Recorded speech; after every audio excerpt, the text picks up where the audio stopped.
Good afternoon, everybody, and welcome to this White House Open for Questions. I'm Kelly Wallace, Chief Correspondent of the Women's Web Network, iVillage.com, and I'm really excited to be here with Bruce Reed, who is Vice President Biden's Chief of Staff. For the next 30 minutes, he'll be taking your questions on what we can do as a country to reduce gun violence. Over the past several days, we've been asking you on Twitter and Facebook and in our iVillage community your questions for Bruce Reed. We'll be asking those, and you also can send us your questions live. You can go to us on Twitter or on Facebook, use the iVillage handle, and also use the hashtag #WhiteHouseChat, and we'll be asking those questions. Bruce, thank you so much for joining us. That's great to be here. And I'll have to wear my glasses, a sign of age.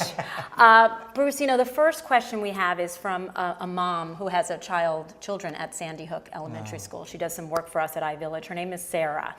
And she said that in talking about gun control, it's clear that anything the country does will impact future gun sales, but what about the existing owners and weapons? What about all those guns and all the ammunition that has been purchased legally that won't be under the new laws? Well, what will we do about that? That's a great question, Sarah, and I'm sorry for everything that you and the community have gone through. It has been a wrenching experience, I know, for you, and the Vice President and I have met with a number of families of the victims and some survivors as well. And the tragedy in Newtown has seared the conscience of the nation and forced us all to look at these questions in a way that we would have liked to have done much sooner. So our general attitude is that as the President put it, even if we only save one life, even if we only save 1,000 lives out of this, every additional step we take is a good one, and that we shouldn't make the perfect the enemy of the good. It would be a wonderful thing for the country if we could put a limitation on all multi-round high-capacity ammunition clips like those that were used in Newtown and elsewhere, including the existing ones, but it's just not practical to do that. So we're going to try to make sure that for assault weapons, for ammunition clips, for background checks, that we're at least keeping the country from making the same mistake over and over again, and that that the next criminal that tries to go and buy a gun at a gun show isn't able to do so, and that the next person who's thinking about committing a mass act of atrocity can't go buy an assault weapon or a 33-round ammunition clip. You know, Bruce, this is a question. We get this from Pat, who's from Pittsburgh, and it really is a sentiment we hear a lot of, you hear a lot of. And he says that his family has guns, they hunt, they're generally very responsible, and the knee-jerk reaction he's hearing from relatives is, quote, "No one is taking my gun." And he said these are sane, seemingly rational, normal people who feel like their right to bear arms is going to be revoked. What can you say? Can you give a simple explanation to what gun control will mean to Pat's family and other people around the country who feel like they do? Well, I understand completely how they feel. I come from gun country myself. I grew up with guns. I'm from northern Idaho. This isn't about taking anyone's gun away. We are just trying to make the law work. Right now, it's against the law for a felon, fugitive, someone who's been convicted of domestic violence. It's against the law for them to own a gun.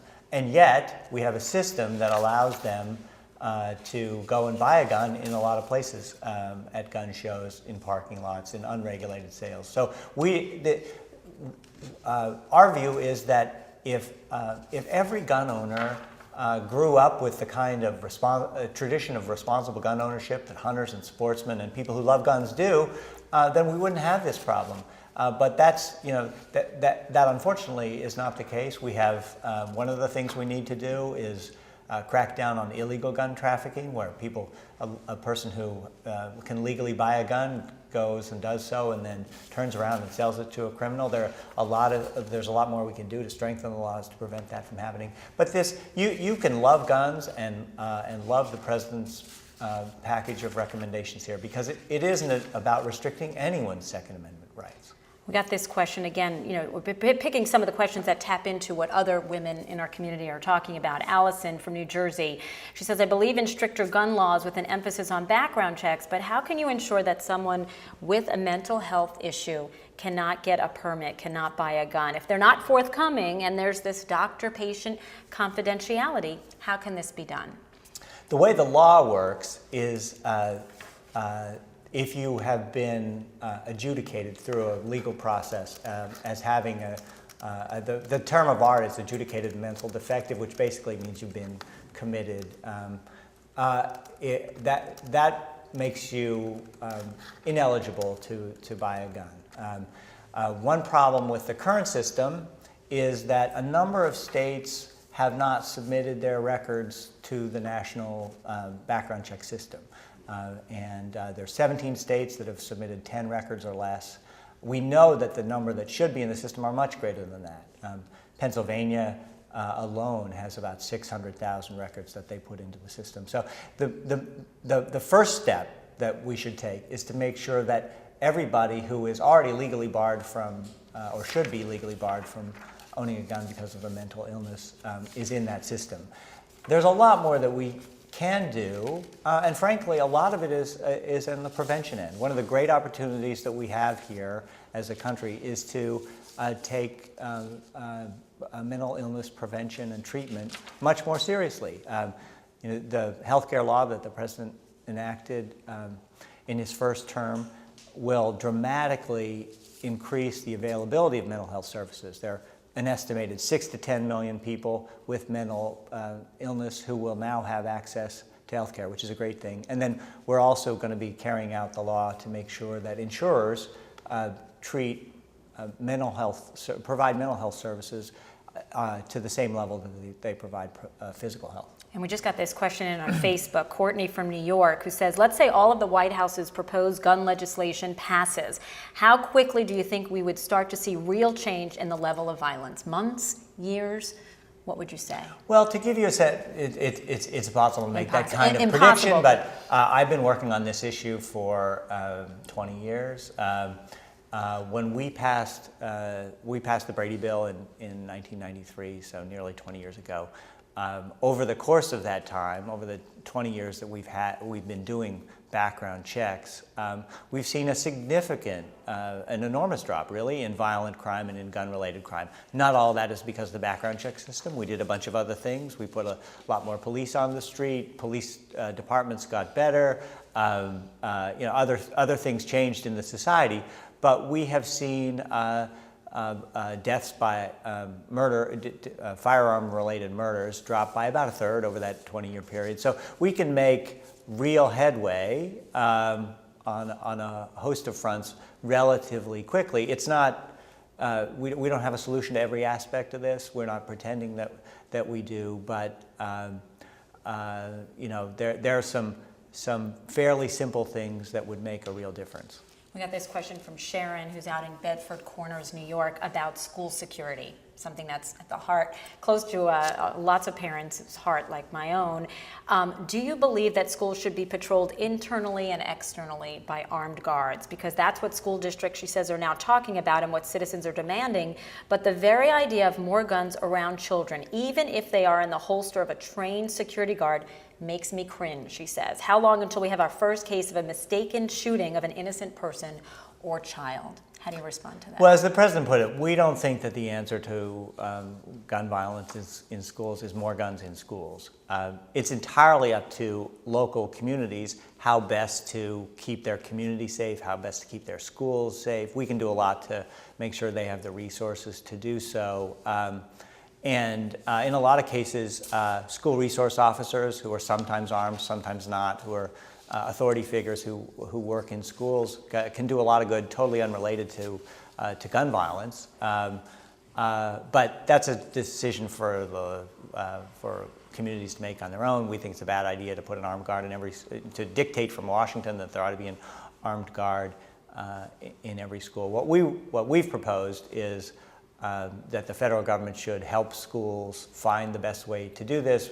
We're putting forward enough resources to help school districts hire 1,000 school resource officers, or if they prefer, school counselors, school psychologists, who all of whom are primarily there for spotting trouble before it happens. You know, if your whole prevention program is when the gunman is at the door, it's too late. You need to we need to make sure that we're seeing trouble as it emerges, and that every grown-up in that situation is part of the solution.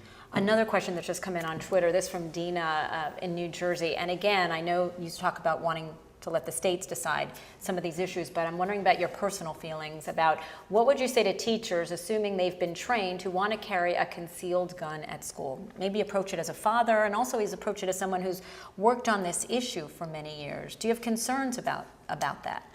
Well, the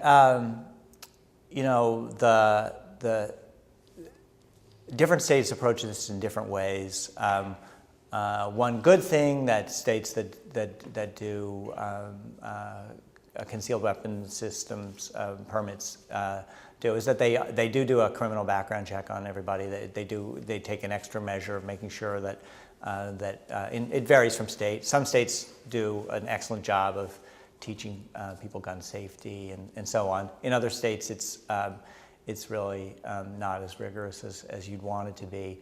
In general, I come back to what the president said, that look at how much we are asking teachers to do already. Simply teaching our young people is hard enough.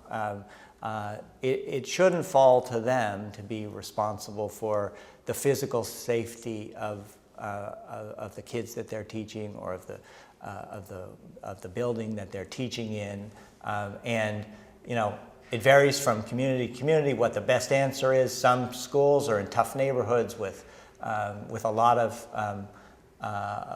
crime going on nearby. In other places, not so much. And the truth of the matter is that even in some of our more dangerous places, the school is usually the safest part of America. So where kids are really in danger in some of the tougher spots is walking to and from school. That's where that lovely young woman who was gunned down in Chicago, the one who had performed in the inaugural parade, she was killed outside of school, and that happens far more frequently. So if you're a parent and all of us as parents worry about how our kids are doing at school and whether they're safe at school, and it's good to worry. That's what we do as parents. But you should know that in general, your kids are in good hands and in safe places when they're at school. There's a lot of other trouble in the world that we have a responsibility to work on, and one of the things that the president has proposed to help communities that have real crime problems is to dramatically increase the number of police on the street, to provide communities that have been having to lay off police officers because of budget cuts, some federal help to make sure that in areas with a big gang problem, in areas with a big crime, gun violence problem, that they have enough men and women in blue on the street. To follow to that, on Twitter, we received a question from Earth Rift, who said, if gun control worked, Chicago would not have had more than 500 murders last year. Time to target gangs, not guns. Something you hear from people, that not focus more on the gang violence, not on the guns. It's interesting because I've been doing crime policy for a couple decades, and the real breakthrough when we started to make headway as a country in reducing crime and violent crime is when we stopped having these either-or debates. So in the 80s, there was a long-running debate about, you should go after the guns. Other people said, no, you should have longer sentences. Some said you should go after gangs. Some said you should have more cops. And we decided, look, crime is an important enough problem and does enough damage to both economically and socially to our society, we should just throw the book at it, try everything we can, see what works. And I feel the same way about this. It's not that, that some gun laws are going to change everything, that suddenly evil will disappear from the world. Far from it. You need to go after the gangs. You need to go and make sure that gangs and other criminals can't buy guns. You need to make sure that there are police on the street who are there stopping things that we can't even anticipate happening. So with respect to Chicago, you know, Chicago's an example of Chicago, the city has strong laws, but it's surrounded by suburbs and a state that have much looser laws. So if you're a gang member in Chicago, you can go to a gun store in the suburbs, have a friend or girlfriend buy a gun from a gun store, and maybe that person is legally able to buy a gun. They can turn around, sell it to you, and then you can go back into the city of Chicago and wreak all kinds of mayhem with that gun. So guns are the kind of problem that if the national system has a bunch of holes, like if the national background check system is just Swiss cheese, then criminals will find their way into it. And one of the reasons that we want background checks for every sale is to prevent that, to say, if you're a criminal, we all agree as a country you shouldn't have your hands on a gun, you shouldn't be able to buy a gun. So let's have a common sense system that makes it as hard as possible for you to do that. I got a question from Amanda in Frederick, Maryland, who said that she's curious about how closely the federal government is working with the states to help them develop and implement their own plans when it comes to reducing gun violence, and if the government's providing any incentives, maybe financial incentives or other incentives, to help them with their plans. We're getting a lot of cooperation, and we're working closely with the states. The vice president, my boss, has had a number of conversations with governors about this issue.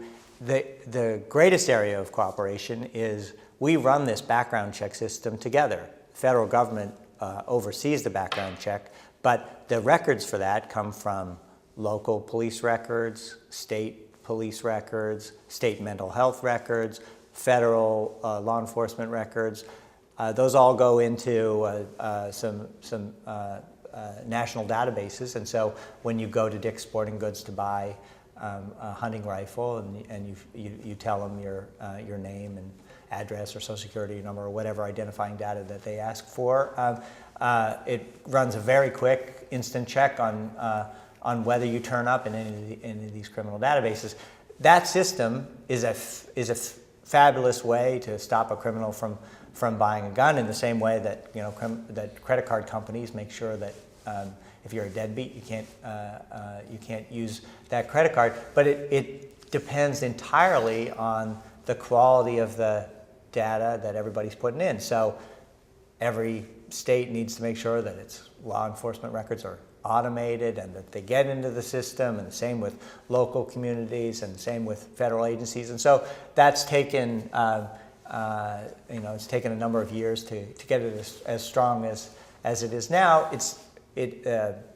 We still need to do a lot more, but over the last 15 years, we've been able to prevent 2 million guns from being sold to felons, fugitives, and others who are prohibited from purchasing them.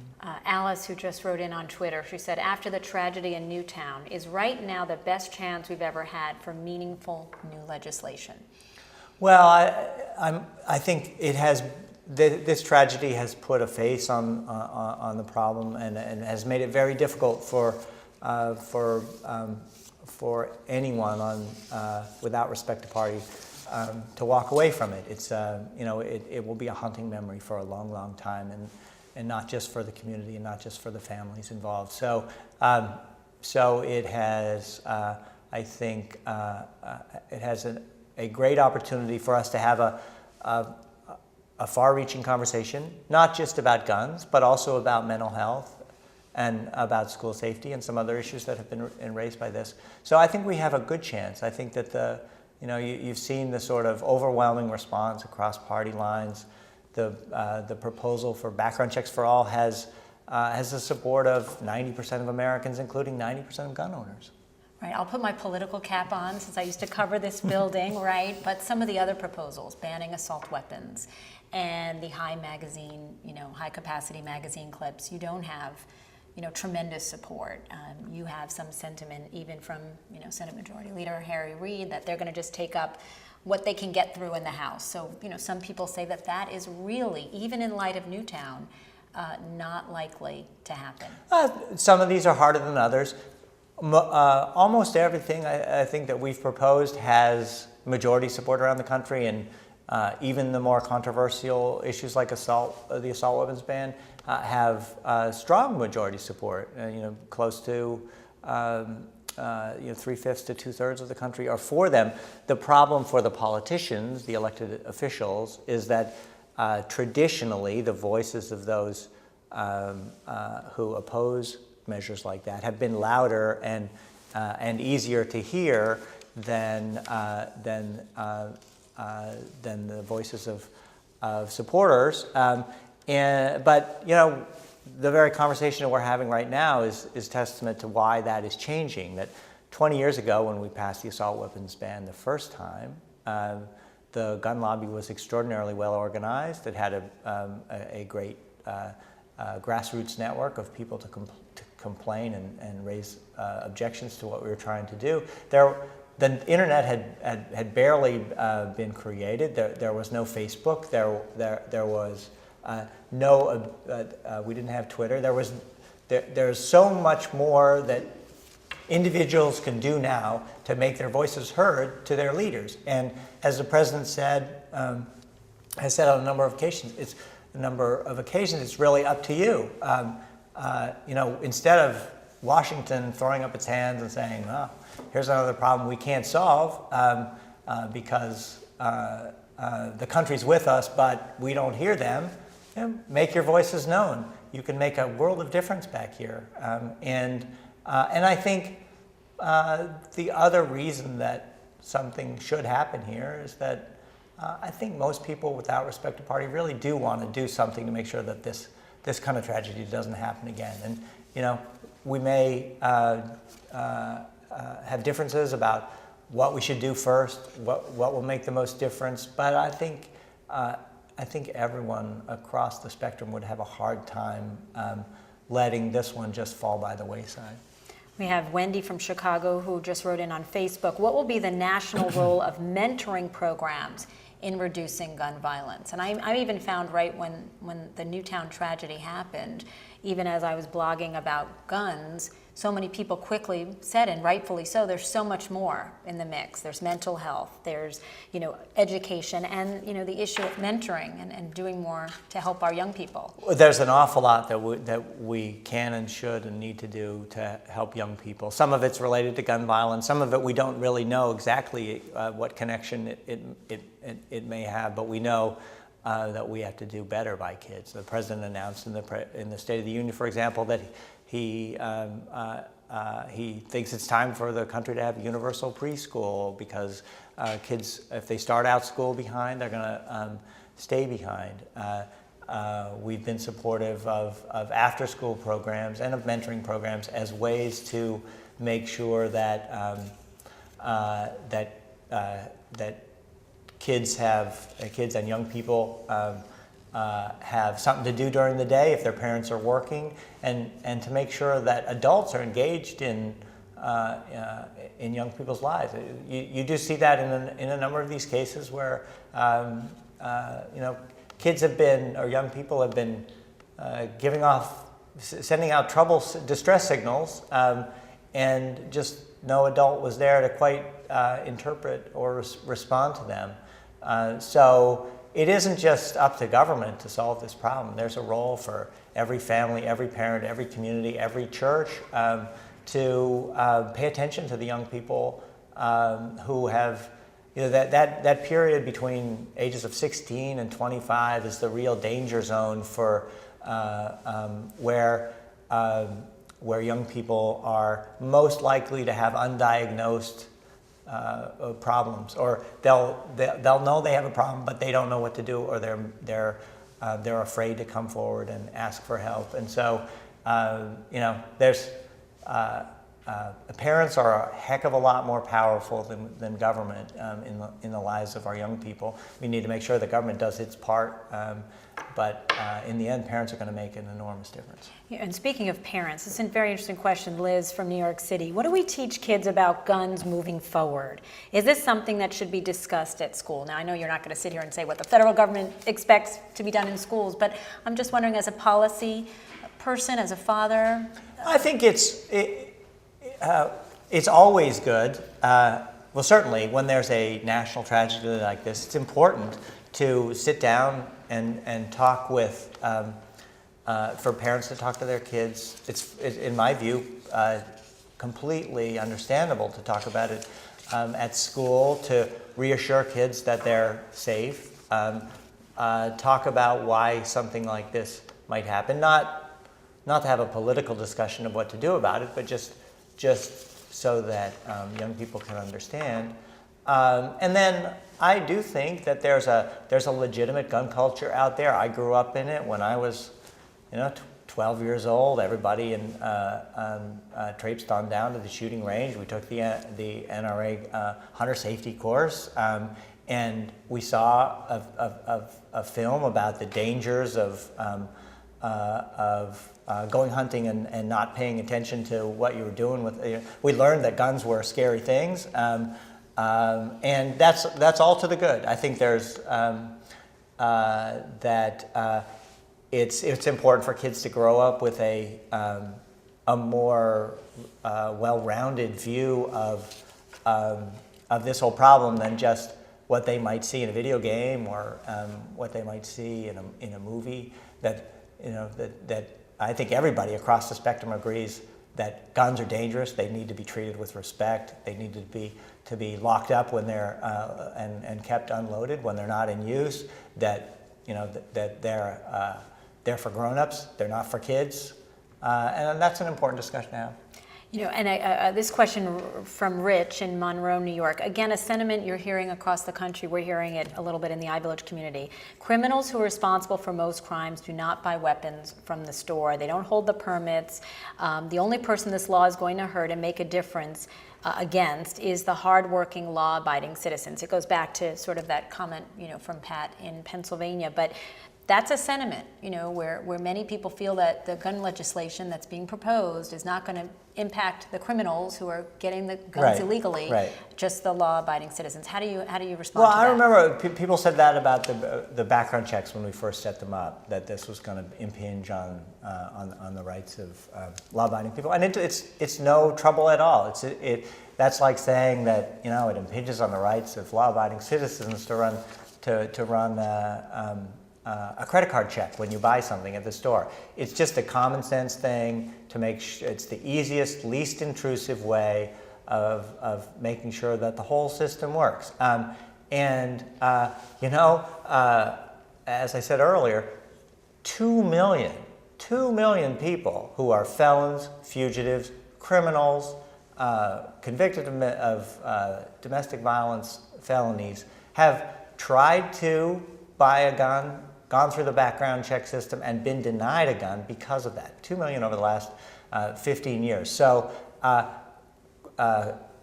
criminals are going to try to get guns the easiest way they can. We shouldn't make going to the store, going to the gun show, going to a flea market an easy way to get a gun. We should make it as hard as possible for people who want to break the law to have the opportunity to do so. The president has said we should make it as easy to get access to mental health care as it is in this country to get access to a gun. And speaking of that, we have Beth from Chicago who asks, what new steps are being taken to address mental health in teens? I wonder if there's anything the government is doing right now in response to Newtown before it needs any legislative approval that is going to impact teens and access to mental health. Yeah, there are a couple things that we're doing. Secretary Kathleen Sebelius from the Health and Human Services Department has been advocating and helping states and communities figure out ways to teach mental health first aid. It's just like first aid for first responders on the physical side, but to spot the trouble signs. That's one of the best things that we can do, is make sure that adults who are around kids know what to look for and know what to do about it. I think we're going to make this our last question. It's been such a great, robust discussion. This is going to be the last question, and it's going to be, can you give us some more info on what are the warning signs that kids have but can't talk about? Oh, well, that's a long list. It varies by kid, I think that the good news is every young person is different, but usually, as I said earlier, kids are giving off distress signals. So, it's important for adults to see it, but their peers can see it too. If they look on their Facebook pages, you see in every one of these instances, or many of these instances, when police go back and look at the Facebook page of the shooter, there are plenty of signs that maybe there's a problem going on. So it's a responsibility of teachers to generally they know which kids are adjusting well to the situation and which ones aren't. Often the real problem is they're not quite sure what to do. The teacher thinks, well, it's not really my responsibility. So it's important for schools to have protocols that the teacher tells the school counselor tells the parent. It varies from state by state whether who can refer to a doctor. And as the kids get older, it gets more challenging. But the main thing is that people should be. We need to get to a level of recognition that we see that the mental problems and the physical problems aren't that different. And that if you saw someone who was in your class and they were bleeding from their upper lip, you wouldn't ignore it. You'd point it out to them or to someone else. You'd make sure that it got treated in some way. And mental issues are harder to spot, but not impossible, and even more important to treat. Okay, 1 to 10.